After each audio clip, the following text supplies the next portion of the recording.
Hello, Namaste. Hope you are doing very well. In this video, I would like to introduce you to one of the most important asanas in the system of Kaula Tantra Yoga, which is the Makarāsana or the crocodile. The Makarāsana or the crocodile is one of the most underrated and undervalued asana within the yoga asana system itself. So much so that there are many schools that have completely forgotten to practice this asana. But for us in the Kaula Tantra Yoga system, the Makarāsana becomes one of the most important asanas, probably the second most important asana, the first most important asana being Shavasana itself.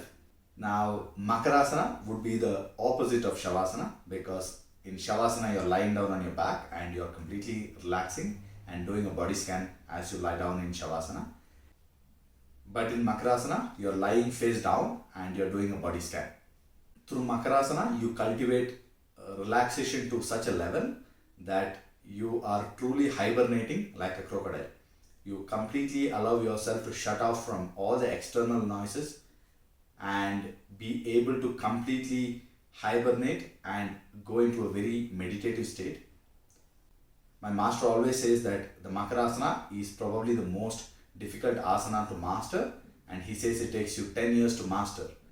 It takes you only one day to perform because basically you're just lying down on your stomach with your face down, but it takes you a long time of practice to really master Makarāsana and truly hibernate and be able to reach a very meditative state through Makarāsana.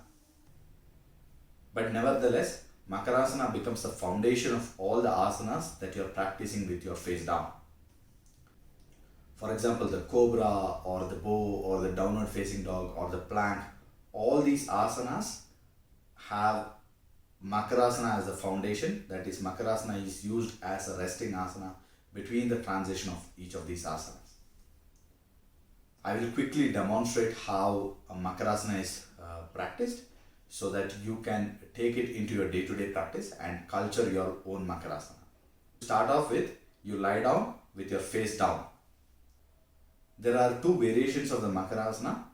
The first variation that I will be showing is the easiest way to practice Makarāsana, and from there you can cultivate your Makarāsana to the final version of Makarāsana, which will allow you to go into a very meditative state.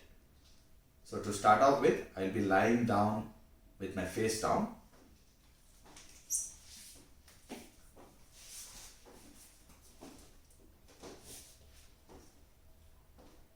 So in Makarāsana, you lie down on your stomach.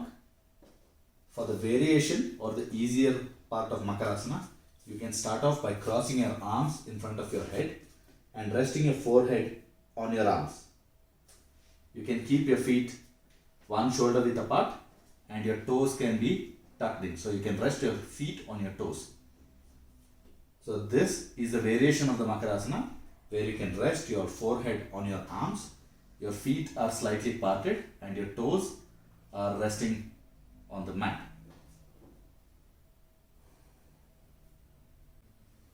However, as you advance through your practice, as you move forward in your practice, you can further your Makarāsana by stretching your toes out and keeping your feet together. Stretch your arms out, one palm on top of the other palm. It doesn't matter whether it is left hand on top of the right hand or the right hand on top of the left hand. And you rest your forehead on the mat. Makarāsana or the crocodile, truly hibernate like a crocodile.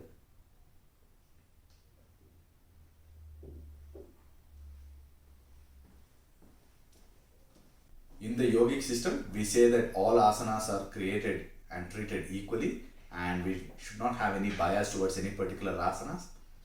But I should admit that I have a particular bias towards Makarāsana because Makarāsana truly helps you to let go of all your anxieties and to really relax and calm yourself. And probably in the modern times where we are bombarded with information from all the sides, Makarāsana is probably our refuge to go deeper into our own self, to tell ourselves to stay calm and to let go of our anxieties and to truly relax. Makarāsana can be very helpful for you, particularly if you're somebody who is having sleep problems. Practicing Makarāsana for at least a few minutes every day can really help you solve all your sleep related issues. But I should also make a disclaimer here saying that in the Kaula Tantra yoga system, we do not practice asanas individually, we practice it as a whole system. But probably there are few asanas that you can pick and choose and practice on its own. One of them is Makarāsana, the other one is Shavasana, and the other one is Vajrasana. These are probably three asanas that you can practice outside the system. That is, you can take it to your office and practice, or you can practice it when you're in the airport or whenever you're feeling anxious or nervous. You can practice either Shavasana, Makarāsana, or the Vajrasana, which is the sitting position where I'm sitting right now. I hope I have touched upon all the aspects of Makarāsana in this video. And if there is anything more that you would like to know, please feel free to reach out to me. You can either reach out to me through a comment on this video, or you can also write an email to me on the email address that is flashing on the screen, or you can also send me a WhatsApp on the number that's being displayed on the screen. Thank you so much. Namaste.